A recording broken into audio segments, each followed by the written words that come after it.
Welcome to my channel देसी अंग्रेज। आज मैं लेके आया हूँ 4th part Harry Potter series का और उसका नाम है Harry Potter and the goblet of fire. और इसके लिए भी रिकमेंडेशन मेरा मस्ट वॉच है। बहुत ही बढ़िया मूवी है। और इससे पहले कि मैं रिव्यू शुरू करूँ, आप लोग जल्दी से मेरे चैनल को सब्सक्राइब कर लीजिए ताकि आपको और भी टीवी सीरीज़ और मूवीज़ के नोटिफिकेशन मिल सकें। डिस्क्रिप्शन की बात करते हैं। ये चौथा साल है हैरी पॉटर का हॉगवर्ट्स में और इस साल एक बहुत ही ख़तरनाक टूर्नामेंट आयोजित किया जा रहा है जिसमें हॉगवर्ट्स के साथ साथ 2 स्कूल के बच्चे भी भाग लेंगे और हैरी भी इस टूर्नामेंट में दूसरे चैम्पियंस के साथ compete करता है।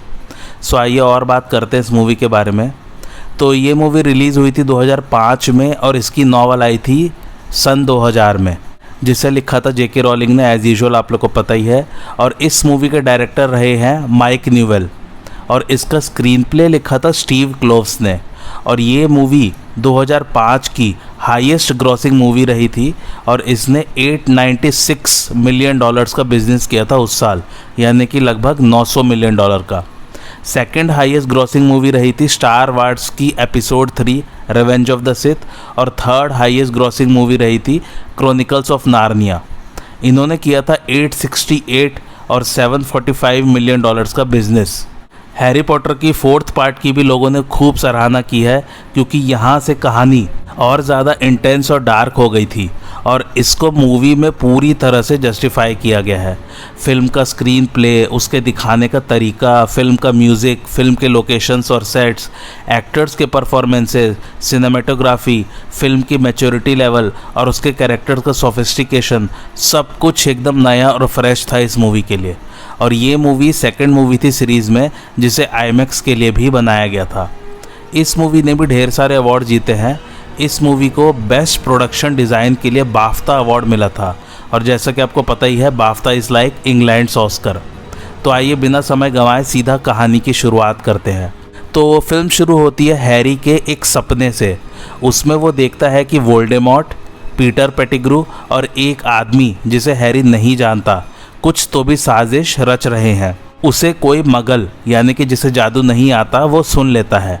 ये सब कुछ एक घर के अंदर हो रहा है और फिर उस मगल की हत्या कर दी जाती है और हैरी अपने सपने से उड़ जाता है पसीना पसीना होके।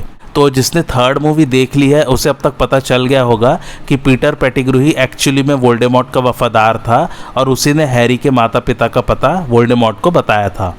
यानी कि पीटर पेटिग्रू ने खुद ही अपनी मौत की झूठी खबर फैला दी थी, जैसे कि आप लोगों को मैंने थर्ड पार्ट में बताया था।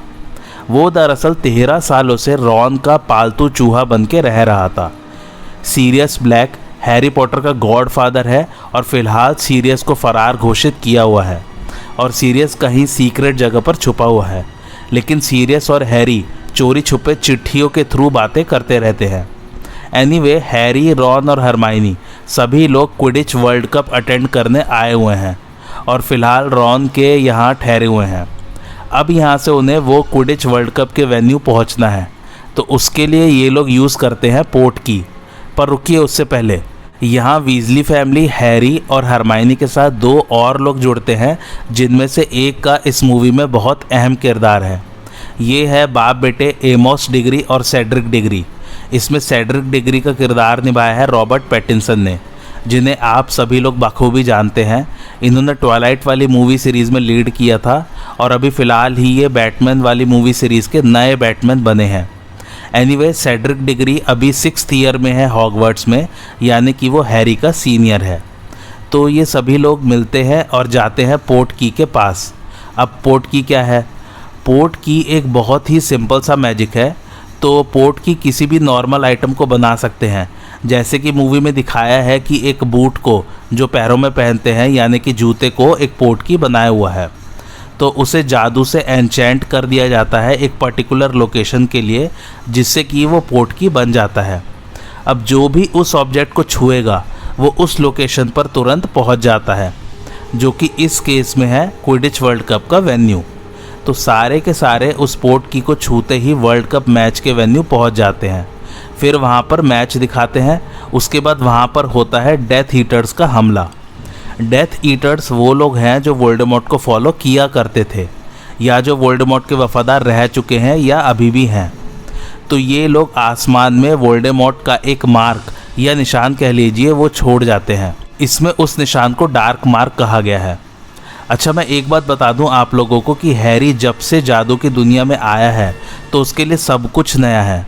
उसको लिटरली कुछ भी एस्पेक्ट नहीं पता है जादू की दुनिया का, तो वो हर चीज़ पर हैरान होता रहता है और उसके बारे में रॉन या हरमाइनी से पूछता रहता है। वैसे तो हरमाइनी भी जादू की दुनिया से नहीं है, बट उसने इतनी बुक्स पढ़ रखी है और इतना रिसर्च जादू की दुनिया के बारे में कर रखा है कि उसे ऑलमोस्ट हर बात पता होती है। तो जब भी मैं आप लोगों को कहानी सुनाता हूँ तो आप ये मान के चलिए कि हैरी पॉटर को कुछ नहीं पता है जादू की दुनिया के बारे में।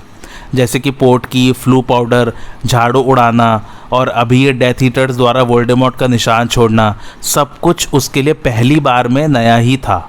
तो ये डार्क मार्क सभी डेथ ईटर्स के हाथ पर भी अंकित है, काइंड ऑफ टैटू जैसे बना हुआ है, बट मूविंग है। अच्छा, आप लोगों ने गौर तो किया ना मूवीज़ में कि सभी पिक्चर्स मूविंग होती है, मतलब चलती फिरती होती हैं। इनके यहाँ स्टिल पिक्चर्स वाला कॉन्सेप्ट नहीं है। खैर, अब ये सब लोग आते हैं स्कूल ट्रेन से हॉगवर्ट्स में। अब इस साल फिर से defence against the dark arts का टीचर चेंज हुआ है। अब पहले सीक्वेंस समझ लीजिए। पहली मूवी में इस सब्जेक्ट का टीचर विलेन निकलता है, दूसरी में गिल्डरॉय लॉकहार्ट लास्ट में पागल हो जाता है, थर्ड में ल्यूपिन खुद ही छोड़ के चला जाता है क्योंकि बच्चों के पेरेंट्स को पता लग जाता है कि ल्यूपिन एक वेयरवुल्फ है। फोर्थ में अब आया है एलेस्टर मूडी उर्फ मैड आई मूडी। इसकी एक आँख नहीं है, तो ये एक जादुई आँख लगा के घूमता है। वो आँख भी बहुत स्पेशल है, बहुत। वो आप जब मूवी देखेंगे तो समझ में आएगा। और ये एक ऑरर रह चुका है मिनिस्ट्री ऑफ मैजिक में। ऑरर क्या होता है? ऑरर एक बहुत ही हाई पोस्ट है मिनिस्ट्री ऑफ मैजिक में। ऑरर वो होते हैं जो कि बुरे जादूगरों से लड़ते हैं। ये लोग ड्यूल्स में एक्सपर्ट होते हैं और स्पेल्स बोलने में भी। इसी मूवी से हैरी पॉटर को इंस्पिरेशन मिलती है कि उसे आगे जाके अपने करियर में क्या बनना है, और वो ऑरर चूज़ करता है। खैर, वो सब नेक्स्ट मूवी की बात है। वैसे हैरी को defence against the dark arts वाले सब्जेक्ट में बहुत ही अच्छा बताया है।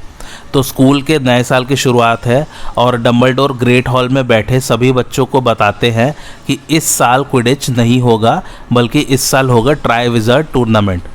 एक्चुअली में हर साल पूरे साल क्विडिच के मैचेस हाउसेस के बीच में चलते रहते थे, और फिर जिन जिन हाउसेस के पॉइंट्स सबसे टॉप पर होते थे उनमें फाइनल मैच साल के आखिर में होता था, और जो हाउस की टीम जीतती थी वो फिर क्विडिच कप जीत जाता था। बट इस साल नहीं, इस साल है ट्राई विज़र्ड टूर्नामेंट। नाम से ही समझ में आ रहा होगा कि इस टूर्नामेंट में 3 जादूगर भाग लेंगे और उनमें कंपटीशन होता है ट्राई विज़र्ड कप के लिए। जो इसको जीतता है उसको 1000 गैलियन कैश मिलता है और ट्राई विज़र्ड कप मिलता है। गैलियन क्या है और करेंसी कैसे ऑपरेट होती है ये जानना है तो आप लोग नॉवेल्स पढ़िए। और मज़े की बात, इसी मूवी में 2 और स्कूल्स का पता चलता है जिनके नाम है डर्मस्ट्रैंग इंस्टीट्यूट और बॉबेटन्स एकेडमी। डर्मस्ट्रैंग इंस्टीट्यूट सिचुएटेड है सेंट्रल यूरोप में और बॉबेटन्स एकेडमी सिचुएटेड है फ्रांस में। तो इनके स्कूल से एक छोटा सा स्टूडेंट्स का ग्रुप आता है और टीचर्स रहने आते हैं हॉगवर्ट्स में पूरे साल के लिए। डर्मस्ट्रैंग इंस्टीट्यूट को इसमें बताया है कि वहाँ पर बच्चों को बाकायदा डार्क आर्ट्स यानी कि बुरा वाला जादू सिखाया जाता है, काइंड ऑफ काला जादू। हॉगवर्ट्स में तो सिर्फ उनकी स्टडी होती है और उनसे कैसे बचना है ये सिखाया जाता है, लेकिन डर्मस्ट्रैंग में डार्क आर्ट्स को ही सिखाया जाता है बच्चों को। और बॉबेटन्स एकेडमी की स्पेशलिटी है मैजी, जूलॉजी और हर्बोलॉजी में। ऑल राइट, तो अब आगे बढ़ते हैं। तो 3 स्कूल से एक स्टूडेंट ही भाग ले सकता है इस टूर्नामेंट में। तो इस प्रकार से हो गए 3 कैंडिडेट्स या 3 चैम्पियंस। लेकिन एक ट्विस्ट है, इस साल से इस टूर्नामेंट में एज लिमिट लगा दी गई है। 17 साल से नीचे का कोई भी स्टूडेंट इसमें भाग नहीं ले सकता है। तो अब सिलेक्शन प्रोसीजर कैसे होगा? तो एक गॉबलेट है जिसमें एक मैजिकल फायर कह लीजिए जलती रहती है। गॉबलेट का साइज़ बहुत बड़ा है। गॉबलेट वैसे होता क्या है, गॉबलेट काइंड ऑफ एक ग्लास की तरह ही होता है जो कि कुछ भी लिक्विड पीने के काम आता है। बट इस केस में गॉबलेट कोई हाथ में पकड़ने वाली चीज़ नहीं है, बल्कि साइज़ में बहुत बड़ा है वो। इसलिए इस मूवी का नाम है गॉबलेट ऑफ फायर। तो जिस भी स्टूडेंट को इसमें पार्टिसिपेट करने की इच्छा है उसे अपना नाम डालना है एक कागज़ पर लिख के उस गॉबलेट में। गॉबलेट एक मैजिकल ऑब्जेक्ट है जो कि इम्पार्शियल जज की तरह काम करता है। तो उसे जो कैंडिडेट सही लगता है वो उसके नाम की पर्ची बाहर फेंक देता है। एनीवे स्कूल शुरू होता है और क्लासेस भी शुरू होती हैं। तो पहली क्लास दिखाते हैं एलेस्टर मूडी की। उसमें वो सिखाता है 3 अनफॉरगिवेबल कर्सेस। तो एक्चुअली जादू की दुनिया में 3 ऐसे स्पेल्स हैं जो कि मिनिस्ट्री द्वारा बैन है यूज़ करने के लिए। ये दरअसल बैन हुए हैं वोल्डेमॉर्ट के हारने के बाद। इन 3 कर्सेस के नाम क्या क्या हैं? इम्पीरियस कर्स, क्रूशियाटस कर्स और किलिंग कर्स। अब तीनों करते क्या क्या हैं? इम्पीरियस कर्स का स्पेल है इम्पीरियो। इससे आदमी को अपने वश में किया जा सकता है और जो भी आप उससे बोलेंगे वो करेगा। तो एक्चुअली ये सब कर्सेस का प्रयोग प्रोफेसर मूडी एक मकड़ी पर कर रहा है क्लास में। तो मूडी एक स्टूडेंट को बुलाता है और उससे ये स्पेल मकड़ी पर करवाता है। फिर मूडी कहता है कि वोल्डेमॉर्ट के समय काफ़ी सारे जादूगर उसके साइड हो गए थे और उनका कहना था कि उनके ऊपर इम्पीरियस कर्स का इस्तेमाल किया गया था, जिसके कारण उनको पता ही नहीं था कि वो वोल्डेमॉर्ट के कंट्रोल में है। लेकिन इसमें भी एक ट्विस्ट है, कैसे पता चलेगा कि कौन सा जादूगर सच बोल रहा है? एनीवे, दूसरा कर्स है क्रूशियाटस कर्स। इसका स्पेल है क्रूशियो। इसके इस्तेमाल से दूसरा व्यक्ति बहुत बुरी तरह तड़पता है। तो ये स्पेल मोस्टली टॉर्चर करने के लिए है। और तीसरा कर्स है किलिंग कर्स, जिसका स्पेल है अवादा केदावरा, और इसमें सामने वाला व्यक्ति मर जाता है। लेकिन इन सब कर्सेस को यूज़ करने में भी एक ट्विस्ट है। वो ये कि जब आप ये कर्सेस के स्पेल बोल रहे हैं तो उन सब के पीछे आपका इंटेंशन होना चाहिए वो चीज़ करने का। जैसे कि इम्पीरियो में किसी को वश में करने का, क्रूशियो में किसी को तड़पते हुए देखने का या तड़पाने का, और अवादा केदावरा में किसी को मारने का आपका इंटेंशन बिल्कुल क्लियर और स्ट्रांग होना चाहिए, तभी ये कर्सेस काम करेंगे। खैर, क्लास ख़त्म होती है और सब लोग हैरान हो जाते हैं कि इन 3 कर्सेस को क्लास में सिखाना बहुत ही एबनॉर्मल और सही नहीं था। इसके बाद और भी क्लासेस दिखाते हैं और फिर दिखाते हैं कि स्टूडेंट्स गॉबलेट में जा जाके अपना नाम डाल रहे हैं। तो इसमें रॉन के भाई फ्रेड और जॉर्ज, जो कि ट्विंस है और जिनकी उम्र 17 से कम है, वो दोनों उसमें अपना नाम डाल देते हैं। लेकिन गॉबलेट बैकफायर कर देता है उनके नाम। इससे पता चलता है कि कोई भी 17 की उम्र से नीचे का स्टूडेंट उसमें अपना नाम वाकई में नहीं डाल सकता है। इसके बाद आता है सिलेक्शन का समय। सभी स्टूडेंट ग्रेट हॉल में इकट्ठे बैठे हैं। तो पहला नाम निकलता है हॉगवर्ट्स से सेड्रिक डिग्री का, दूसरा नाम निकलता है डर्मस्टैंग से विक्टर क्रम नाम के स्टूडेंट का, और बॉबेटन्स एकेडमी से फ्लर डेलाकुर का नाम निकलता है, जो कि एक फ़ीमेल है। हो गया सिलेक्शन। लेकिन एक ज़बरदस्त ट्विस्ट आता है भाई साहब। स्नेप की नज़र गॉबलेट पर जाती है और वो देखता है कि गॉबलेट की आग फिर से एक चौथा नाम निकाल रहा है, और वो नाम डम्बलडोर पढ़ता है और उस पर्ची पर लिखा होता है हैरी पॉटर। सभी स्टूडेंट्स हैरान हो जाते हैं और हैरी को उल्टा सीधा कहने लग जाते हैं कि उसने पक्का कोई जादू यूज़ करके उसमें अपना नाम डाला होगा। हैरी भी लेकिन यहाँ पर खूब हैरान और परेशान है, और पहली बार 2 दोस्तों के बीच में दरार पैदा हो जाती है। रॉन को हैरी से नफ़रत और जलन होने लग जाती है कि हैरी ने रॉन को बताए बिना कैसे अपना नाम डाल दिया गॉबलेट ऑफ फायर में। अगले सीन में चारों चैंपियंस एक साथ एक रूम में इकट्ठे होते हैं और डर्मस्ट्रैंग और बॉबेटन्स के प्रोफेसर डम्बलडोर पर गुस्सा कर रहे हैं कि ये कैसे हो गया और हैरी इस टूर्नामेंट में भाग नहीं ले सकता है। तो सबसे पहले डम्बलडोर हैरी को पकड़ के पूछते हैं कि क्या उसने अपना नाम गॉबलेट ऑफ फायर में डाला था या उसने किसी बड़े स्टूडेंट से डलवाया था। तो हैरी मना कर देता है। फिर मूडी कहता है कि गॉबलेट एक बहुत ही पावरफुल मैजिकल ऑब्जेक्ट है, उसे धोखा देना एक 14 साल के बच्चे के बस की बात नहीं है। कोई बहुत ही पावरफुल जादूगर, कोई बहुत ही पावरफुल चार्म यूज़ करके ही उसे धोखा दे सकता है। फिर सभी टीचर्स और प्रोफेसर्स हॉगवर्ट्स के और दूसरे स्कूल्स के बोलते हैं कि गॉबलेट का कहना उन्हें मानना पड़ेगा, क्योंकि उसके डिसीजन को वो लोग टाल नहीं सकते हैं। और इस प्रकार 3 की जगह 4 चैंपियन सिलेक्ट हो जाते हैं टूर्नामेंट के लिए। अब सब लोग पीठ पीछे हैरी के अगेंस्ट हो जाते हैं कि उसने कोई तो भी जादू करके अपने आप को इस टूर्नामेंट के लिए सिलेक्ट करवाया है। सिर्फ हरमाइनी हैरी का साथ देती है। अब सुनिए, इस टूर्नामेंट में टोटल 3 टास्क होंगे और उन्हीं के पॉइंट्स के बेसिस पर चैंपियन लास्ट में चुना जाएगा इस टूर्नामेंट का। तो पहले टास्क की उड़ती उड़ती खबर आती है हैरी के पास कि ड्रैगन से रिलेटेड कुछ होने वाला है। तो हैरी ये बात सेड्रिक को भी बता देता है। फिर सभी चैंपियंस अपने अपने हिसाब से तैयारी करते हैं और हैरी चूँकि झाड़ू उड़ाने में माहिर है तो वो उसी की तैयारी करता है।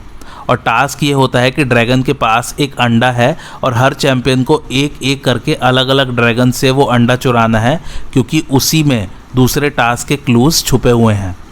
एनीवे हैरी कंप्लीट करता है पहला टास्क जैसे तैसे, और फिर रॉन को भी और बाकी स्टूडेंट्स को भी रियलाइज़ होता है कि ये टूर्नामेंट कितना ख़तरनाक है।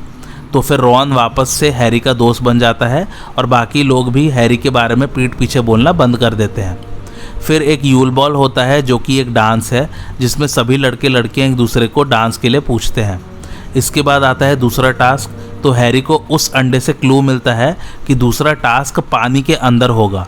तो उसके सामने सबसे बड़ी परेशानी रहती है कि पानी के अंदर 1 घंटे सांस कैसे लिया जाए। फिर वो टास्क भी जैसे तैसे कंप्लीट कर लेता है हैरी। इसके बाद आता है तीसरा और आखिरी टास्क। इसमें एक मेज़ है, यानी कि भूल भुलैया।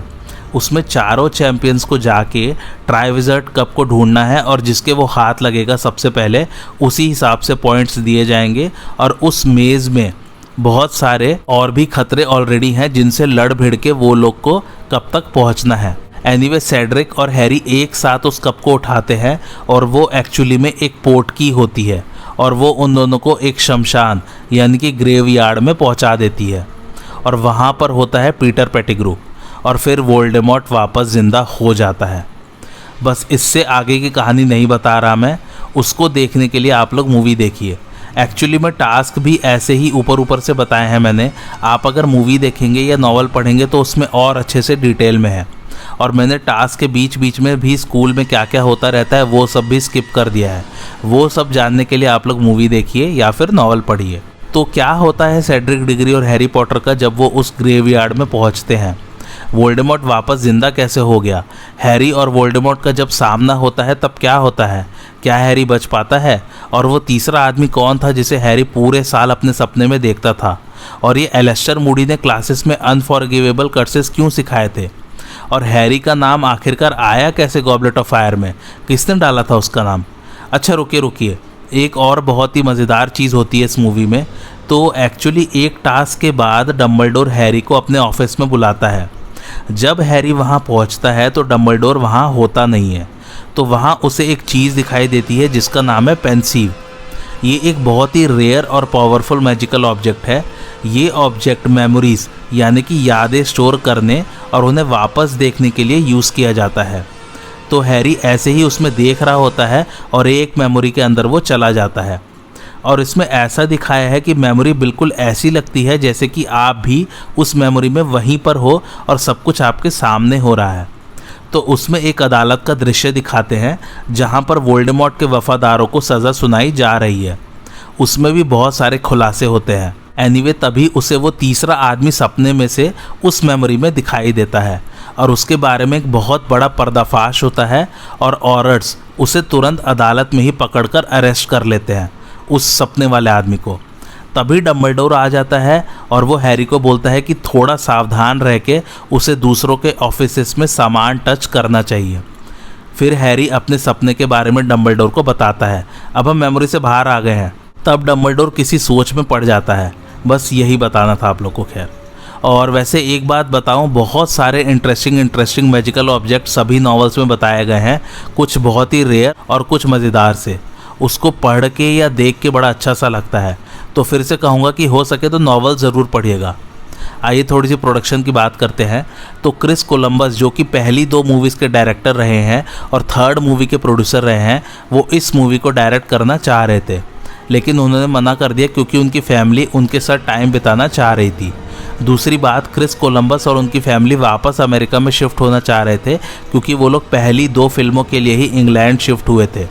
और क्रिस कोलंबस ने ये बात नोटिस कर ली थी कि नॉवेल्स और डार्कर और इंटेंस होती जा रही हैं।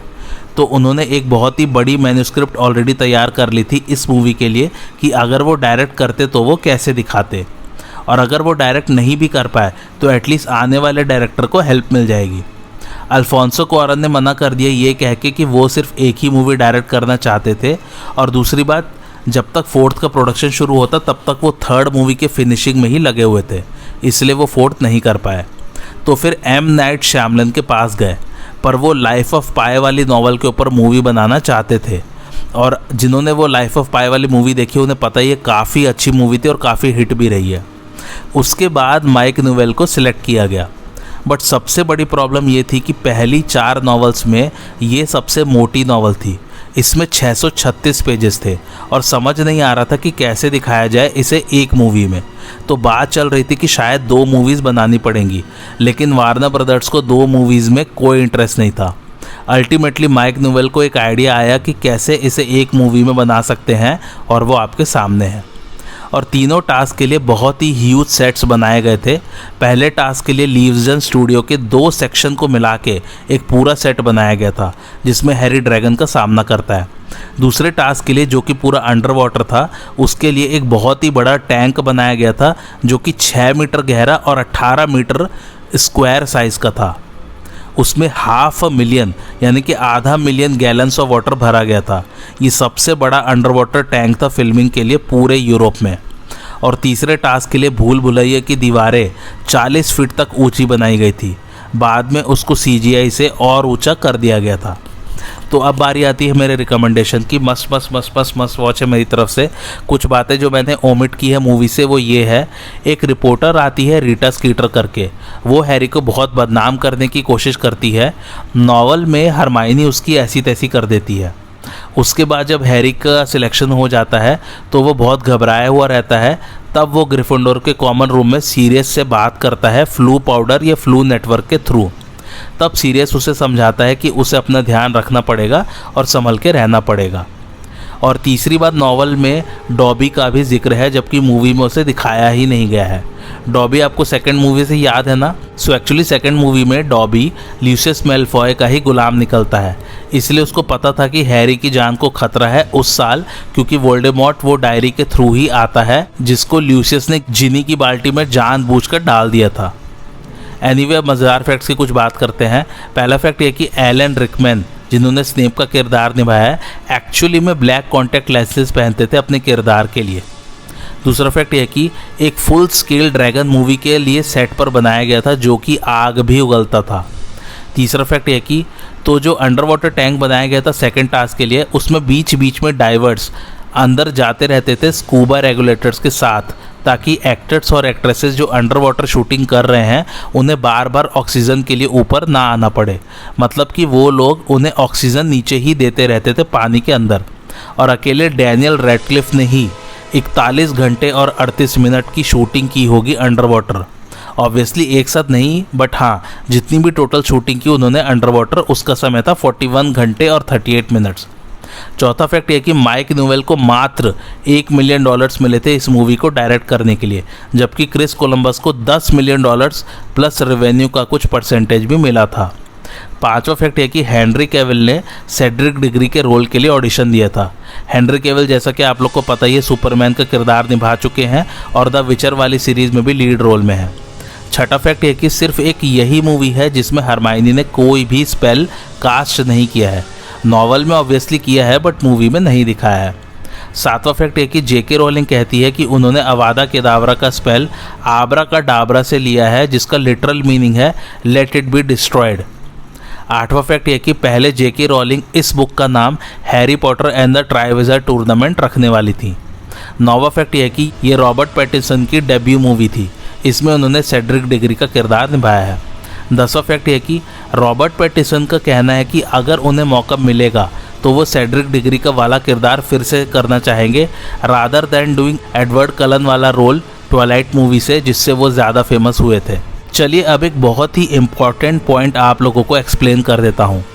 तो बार बार ये क्वेश्चन आता है कि हैरी की माँ के प्यार ने कैसे हैरी की रक्षा की वोल्डेमॉर्ट के किलिंग कर्स से। तो जब वोल्डेमॉर्ट ने हैरी को मारने की कोशिश की तब उसकी माँ लिली पॉटर उसको बचाने के लिए सामने आ गई, और लिली का सैक्रिफाइस और हैरी के लिए उसका प्यार उसकी अल्टीमेट प्रोटेक्शन बन गया। कैसे, ये सुनिए। तो लिली को जब वोल्डेमॉर्ट ने मारा तो लिली का खून लिटरली एक मैजिकल प्रोटेक्शन बना देता है हैरी के आसपास। ये एक बहुत ही पुराना जादू है। अब लिली तो मर गई। अब जब वोल्डेमॉर्ट ने हैरी पर किलिंग कर्स इस्तेमाल किया तो उसका स्पेल उसी पर बैकफायर कर गया, क्योंकि हैरी के पास अल्टीमेट प्रोटेक्शन था लिली के खून की वजह से। इसलिए वोल्डेमॉर्ट का कहना था कि अगर उसको वापस ज़िंदा होना है तो हैरी का खून सबसे ज़्यादा इम्पॉर्टेंट है उसके लिए, क्योंकि हैरी के खून में उसकी माँ का ही खून है। तो अगर वोल्डेमॉर्ट हैरी के खून के बिना ज़िंदा हुआ तो फिर से वही चीज़ होगी और वो उसे मार नहीं पाएगा। अब लेकिन जब वोल्डेमॉर्ट हैरी का खून इस्तेमाल करके वापस ज़िंदा हो गया है तो अब वो हैरी को आराम से छू भी सकता है और उसे मार भी सकता है।